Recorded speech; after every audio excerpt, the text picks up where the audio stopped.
All right, guys. Today we're going to talk about your vehicle, using it like as a space for spirituality, for prayer, as like a monastery almost. And What do you mean, dude? What do you mean spirituality? Just as a Christian, as a Catholic, how you should use your prayer car. space, Yeah. not as a And this is as like a sinful area, right? Yeah. We do not commit sins in the vehicle, all right? Like a monastery. You know who we're trying to about. say. We're trying to make Like a monastery. Yeah. Let's reflect. Let's reflect. Let's reflect.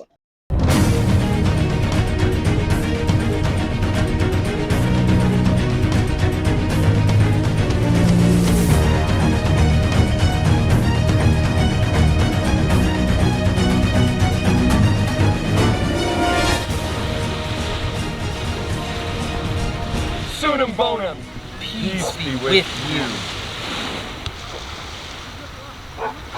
I was reading the book by Bishop Barron about prayer, and he said something about the capsule of your car and how you can kind of, and I've got to be careful with the word using it as a monastery, because there's, as I said, like there's no Eucharist in the car. It's not a blessed space that's been like blessed by a priest, because I think every building or relic within the church has a, it's blessed, like holy water, it's blessed. But like, I mean, you can get the car blessed, like you said.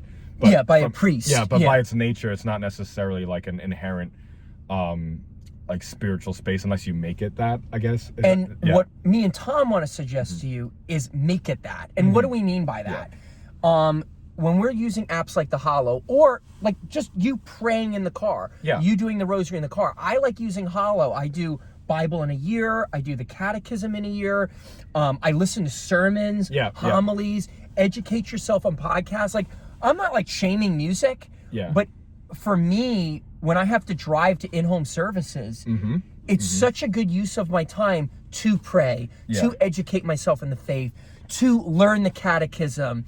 There's so much you can do, even debates, like listening to debates and stuff. Like, we need to use our cars as a tool, as a vessel for Christ. I mean, it kind of sounds crazy, but yeah, it's kind of true. It's like... Yeah, exactly. And the cool thing is, like, and this is not uncommon practice, like for people in their homes, because they have things like a prayer corner. Like, I know some people at RCIA that have a corner in their house or their bedroom or something like that, where they have some like incense or those icons. Exactly. Yeah, where they have pictures of saints or something like that, or pictures of Christ, and that's like their quiet prayer corner. And your car could be like that, because think about it, when you're driving, like your mind isn't really doing anything except for driving. So it's a perfect opportunity for like your mind to be quiet, because you're not actively doing work or anything, for you to intake that sort of information. So listening to podcasts or doing a prayer or doing rosary, it's quiet, for the most part. Like if you don't have music or anything playing, like it's pretty quiet. So it's a convenient and readily available space for someone to do that, because we spend a lot of time in our cars, right? Yeah. Going to and from places. So it makes sense. It does make sense. And even like we just got dinner with the priest at Tom's church, Father Bob, with all these guys. And like, what are we now? We're going to film this podcast talking about this using our car. Like, it's a quiet space. Even like, if let's say you're having a bad day, like you could go in your car and pray. You can. It's private. It's like the same concept with Eucharistic adoration, because if you don't know what that is, that's where you go to a church and they have like the Eucharist and like a tabernacle, a monstrum, or what is that thing? Like I call it the tabernacle. You're talking about the metal box? No, it's that little. The Eucharist is in a glass thing, and it's like I don't know. We'll put the text. We'll get a fact check on that. Anyway. Yeah. But like, it's the same thing. It's the same concept, because that you're ring, right. It is something with an M. Yeah. Sorry, I don't know what. But it's a quiet space, right? And you're with Christ. And Tom, hey,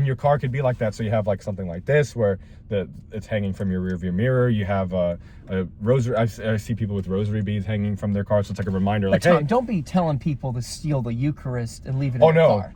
Let's be clear. That's blasphemy.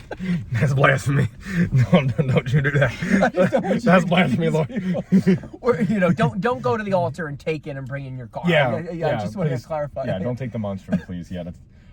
But yeah, you got the idea. It's supposed to be a quiet space that you can take time to reflect in, that you feel safe in. A lot of people, their car's like their safe space, after a stressful day or before a stressful day. It's like, sometimes, I mean, I've done it, where you pull into your driveway, you sit in your car for like a few seconds, and you just kind of like reflect on the day. I get that, and that's why it's your quiet that's why we think space. it's convenient for a lot of people. Yeah, and me and Tom are saying, like, use it for your faith. Use it, learn, get better, get improved, pray.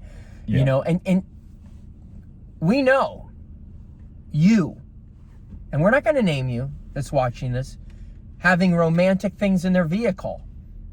All right. This is a sacred space. Don't sin in the sacred space. Well, make it that. Make it that. Make it a sacred space. You know. Come on, dude. Seriously? You know who you are. All right, let's stop the video before I name him.